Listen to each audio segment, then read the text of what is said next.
अस्सलाम वालेकुम रहमतुल्लाहि व बरकातहू। मोअज़्ज़िज़ नाज़रीन, आज की छोटी बात यह है कि माशाअल्लाह जो इंसान अपने हिस्से की रोटी भी बांट देता है उसका रिस्क कभी कम नहीं होता। शुक्रिया, कुछ अशआर पेश करता हूँ, काबिल कबूल हो।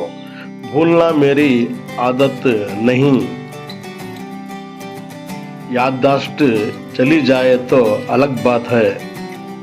तुम्हारी याद आती है हर सांस के बाद, सांस चली जाए तो अलग बात है।